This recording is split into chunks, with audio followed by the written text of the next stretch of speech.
Let's think about the difference between heat capacity and specific heat. Heat capacity is the heat per the temperature change, or degrees Celsius, and specific heat is the heat per the mass times the temperature change. So the heat capacity is the heat relative to the amount of temperature change, and the specific heat is relative to the mass and the temperature change. So in some problems we find just the heat capacity of a calorimeter. So for instance, in a bomb calorimeter, like in this picture, if we find the heat capacity, we know how much this calorimeter, how much heat is necessary per degree temperature change. That allows us to more easily, quickly figure out the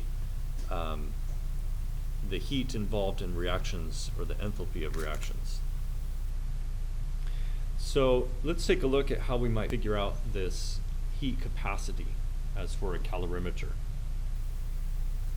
Let's take, for example, what if we put into our calorimeter, so we have our calorimeter, and we put a sample in there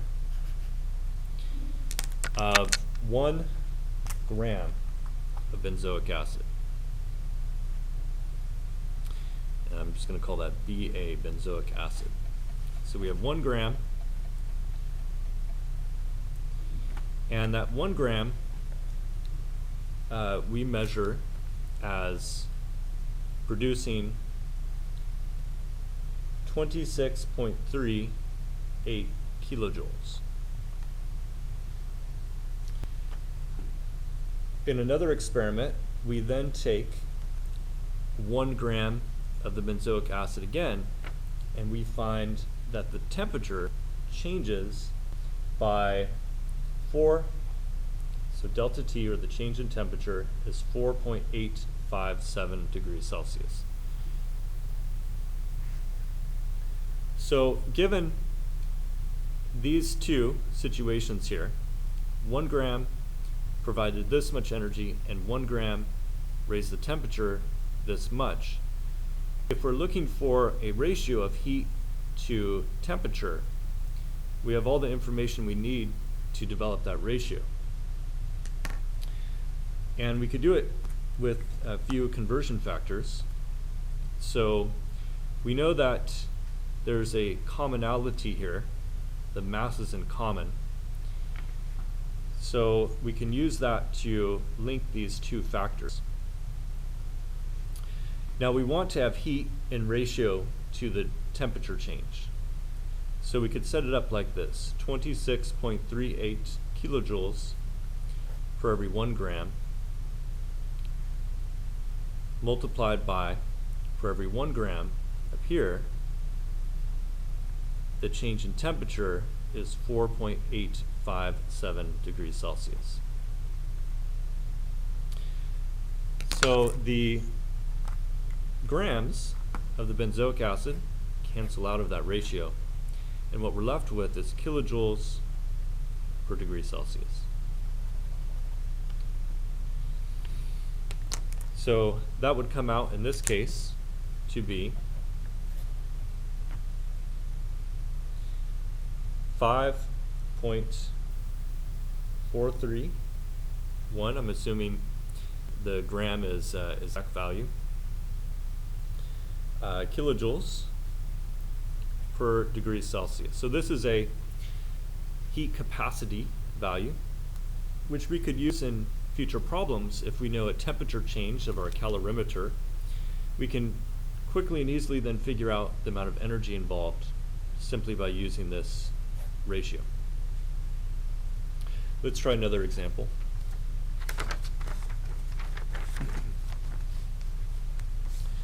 So the combustion of exactly 1 gram of benzoic acid in a bomb calorimeter releases 26.3 kilojoules of heat.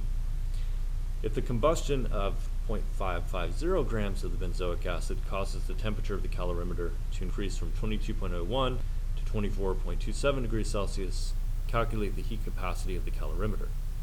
And we're given a few options. We could approach this in a similar way. So we have two situations here. Here's situation one. This and this go together. So that was the first test, or first experiment, we could say, the first value that we got. So we found that 1 gram the benzoic acid produced 26.38 kilojoules.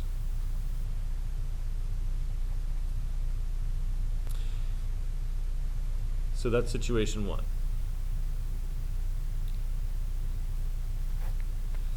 Now, then we have another situation.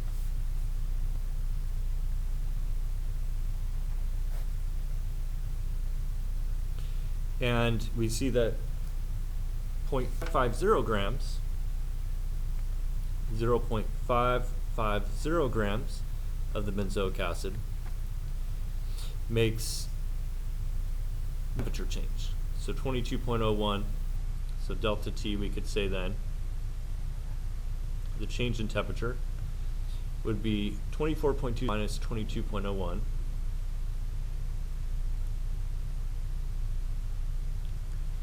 Or in other words, 2.26 degrees Celsius. So let's rewrite that here, delta T then, 2.26 degrees Celsius. So we have now two situations. The commonality between them, like the last problem, is the grams. Although this time we don't have the exact same number of grams. But that's okay, that will factor out in the ratio. So we can set it up in a similar way. Our goal is to capacity, which is heat per degree Celsius. So if we take this ratio here, this, and we put heat on top, so we have 26.38 kilojoules per every 1 gram of the benzoic acid. Now our second ratio is this one. 50 grams of the temperature change of 2.26 degrees Celsius.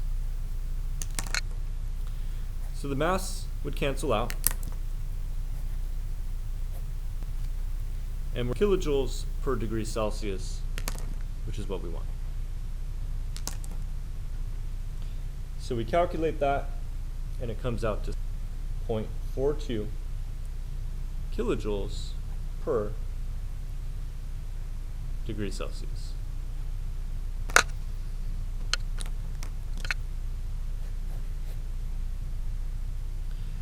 So let's look at how we can use heat capacity now. So in the second example, we have a 0.5865, which is burned in the calorimeter of this heat capacity. If we know the temperature increase, what is the heat of combustion for the lactic acid per gram and per mole?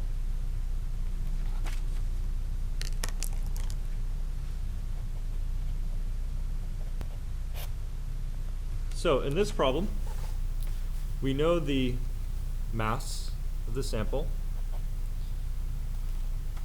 That's right up there.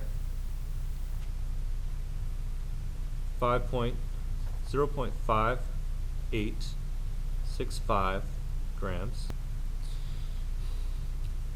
And we know the heat capacity.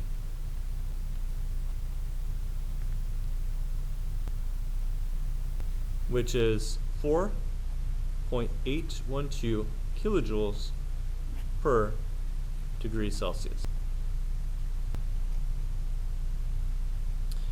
Now we have a temperature change, delta T. So 24 minus 23.10.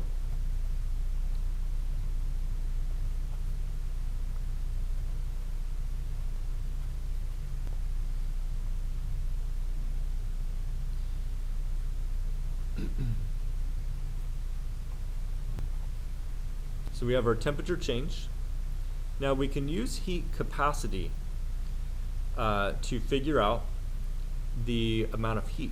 So that's the nice thing about finding the heat capacity, is now we have a commonality between the degrees Celsius heat. So let's start with that. Let's use our heat capacity. So here's the temperature change, 1.85 degrees. And if we just multiply that by the heat capacity, 4.812 joules per degree Celsius, that will give us the kilojoules that were involved in this reaction, or released in the reaction.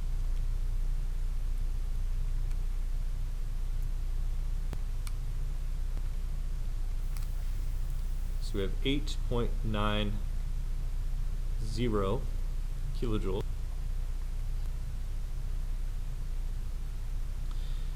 Now, we might want to keep track of whether exo or endothermic process. So the temperature of the calorimeter increased and it's busting, so this is thermic. So we could say that there would be a negative sign here and a negative sign there, so this is an exothermic process. Negative sign indicating that the heat's being released. So the next thing we need is now we need to take the mass, and if we know the amount of energy that was being released, we can find that ratio to the mass, and then we'll know the heat capacity per gram, which could also then be converted to the heat capacity per mole. To take the mass, and we'll divide the heat by the mass, so we have negative 8.90 kilojoules for every 0.56 grams.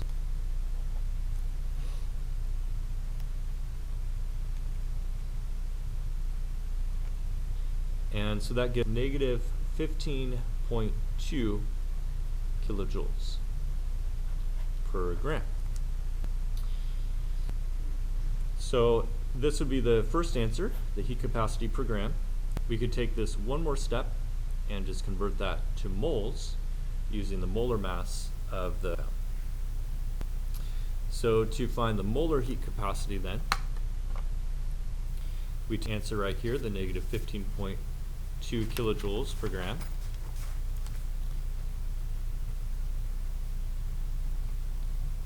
So that's kilojoules per every 1 gram of the lactic acid.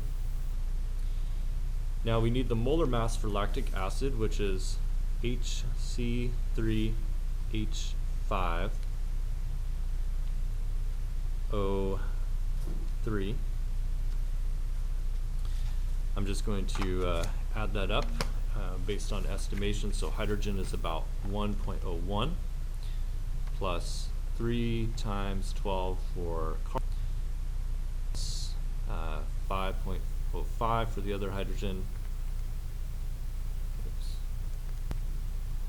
and 3 times 16 for the other oxygen.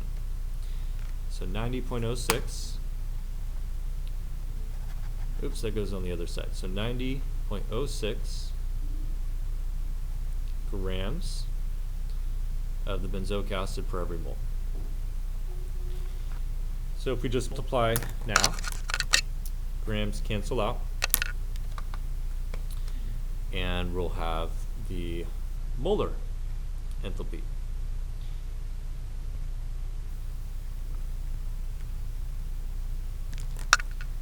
That comes out to negative